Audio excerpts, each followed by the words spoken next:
Teachers అందరికీ నమస్కారం. ఈ రోజు అంగన్వాడీ వార్తలకి స్వాగతం. ఇంకా ఎవరైనా సబ్స్క్రైబ్ చేసుకోకపోతే వెంటనే సబ్స్క్రైబ్ చేసుకోండి. మరిన్ని అంగన్వాడీ అప్డేట్స్ కోసం వీడియోస్ అయితే లైక్ చేస్తూ ఉండండి. ఇక వివరణకెళ్తే అంగన్వాడీలు ఆఫ్ టైం ఉదయం 8 గంటల నుంచి మధ్యాహ్నం 12:30 వరకు నేటి నుంచి అమలు అంటూ ఇక్కడ న్యూస్ అయితే చూస్తున్నాం. ఇక ఎండాకాలం ఎండల నేపథ్యంలో నేటి నుంచి అంగన్వాడీ సెంటర్లను ఒక పూట మాత్రం నిర్వహించాలని మహిళా శిశు సంక్షేమ శాఖ మంత్రి సీతక్క అయితే ఆదేశాలు జారీ చేశారు. చిన్నారుల సంరక్షణ దృష్ట్యా ఉదయం 8 గంటల నుంచి మధ్యాహ్నం 12:30 వరకు మాత్రమే నిర్వహించాలని సూచించారు. ఇందుకు శుక్రవారం ఉత్తర్వులు కూడా జారీ చేశారు. కాగా మార్చి 15 నుంచి పాఠశాలకు సైతం ఒక పూట బడులు నిర్వహించాలని ఇప్పటికే రాష్ట్ర విద్యాశాఖ నిర్ణయం తీసుకుంది.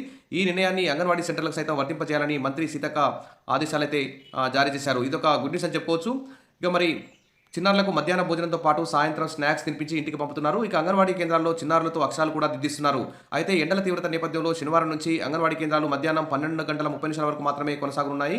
అదేవిధంగా వివిధ ప్రభుత్వ, ప్రైవేటు, ఎయిడెడ్ పాఠశాలలకు ఏ విధంగా సమ్మర్ హాలిడేస్ ఇస్తారో మరి సమ్మర్ హాలిడేస్ కూడా అంగన్వాడీ టీచర్లకు, ఆయాలకు పూర్తిగా ఇవ్వాలి. 15 రోజులు ఆయా, 15 రోజులు టీచర్ వచ్చే విధంగా కాకుండా పూర్తిగా జీతం ఇచ్చి సెలవులు కూడా ఇవ్వాలని చెప్పేసి అంగన్వాడీ యూనియన్లు అయితే డిమాండ్ చేస్తున్నాయి. ఇక 15 రోజులకు ఒకసారి అంగన్వాడీ చిన్నారులకి, గర్భిణీలు, బాలింతలకి టేక్ హోమ్ రేషన్ ఇచ్చే విధంగా ఏర్పాట్లు చేసి పూర్తిగా సెలవులు ఇచ్చి పాఠశాలలు ఎప్పుడైతే జూన్ 12న ఏ విధంగా తెరుచుకుంటాయో అదే రోజు అంగన్వాడీ కేంద్రాలు కూడా తెరుచుకునే విధంగా మరి సెలవులు అయితే ఇవ్వాలని చెప్పేసి డిమాండ్ చేస్తున్నారు. ఇక ఏప్రిల్ 9 నుంచి 1 నుంచి 9వ తరగతి విద్యార్థులకు యాన్యువల్ ఎగ్జామ్స్ అయితే పెడతారు. ఇక ఏప్రిల్ 17వ తేదీన ఎగ్జామ్స్ అయితే పూర్తవుతాయి. అదే నెల 23వ తేదీన ఫైనల్ రిజల్ట్ అయితే ఇస్తారు అని పాఠశాల విద్యాశాఖ అయితే వెల్లడించింది.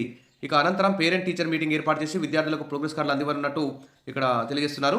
అదేవిధంగా ఇక చూస్తే తెలంగాణ ఓపెన్ స్కూల్ పరీక్షల షెడ్యూల్ కూడా విడుదలైంది. ఏప్రిల్, మే నెలలో పరీక్షలు అయితే ఉంటాయి. ఇప్పుడు ఓపెన్ 10th కానీ ఇంటర్ కానీ అప్లై చేసుకున్న వారందరికీ కూడా ఎగ్జామ్స్ టైం టేబుల్ అయితే వచ్చింది. ఇంకా ఎవరైనా అంగన్వాడీ టీచర్లు, ఆయాల్లో కానీ ఇంకా ఎవరైనా నిరుద్యోగ మహిళలు ఉన్నా కానీ ఎవరైనా 10th క్లాస్లో చదువుంటే మీరు డైరెక్ట్గా మీ దగ్గరలోని హై స్కూల్కి వెళ్ళి అక్కడ ఓపెన్ స్కూల్లో 10th క్లాస్ అప్లై చేసుకోండి.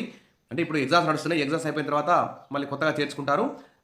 ఈ ఎగ్జామ్స్ మాత్రం గతంలో ఎవరైతే అప్లై చేసుకున్నారో ఓపెన్ 10th కానీ ఓపెన్ ఇంటర్ కానీ ఎవరైతే అప్లై చేసుకున్నారో వారికి ఇప్పుడు ఎగ్జామ్స్ పెడుతున్నారు.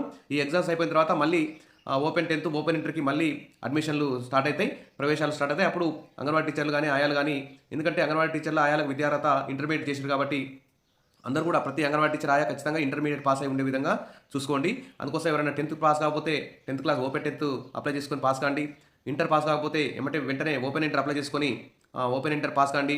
తర్వాత ఓపెన్ డిగ్రీ కూడా చేసి ఇట్లా ఈ విధంగా క్వాలిఫికేషన్ అయితే పెంచుకొని రెడీగా ఉండండి. ప్రభుత్వం ఎప్పుడు ఏ విధమైన నిర్ణయాన్ని ప్రకటిస్తుందో చెప్పలేం కాబట్టి అందుకోసం సూపర్వైజర్ ఎగ్జామ్ రాయాలన్నా కానీ అంగన్వాడీ టీచర్లకి డిగ్రీ ఉండాలి కాబట్టి ఖచ్చితంగా ఆ విధంగా చూసుకోండి. ఇక ఏప్రిల్, మే నెలలో ఈ ఓపెన్ స్కూల్ పరీక్షలు అయిపోగానే మళ్ళీ జూలైలో మళ్ళీ ఓపెన్ స్కూల్లో అడ్మిషన్లు అయితే చేసుకుంటారు. అప్పుడు ఇంకా ఎవరైనా 10th పాస్ కాని వాళ్ళు, ఇంటర్ పాస్ కాని వాళ్ళు వీళ్ళందరూ కూడా మళ్ళీ అప్లై చేసుకోండి. Wish all the best. మరిన్ని అప్డేట్స్ కోసం మన ఛానల్ని ఫాలో అవుతుండండి. వీడియోస్ అయితే లైక్ చేసి ఉండండి. Thank you.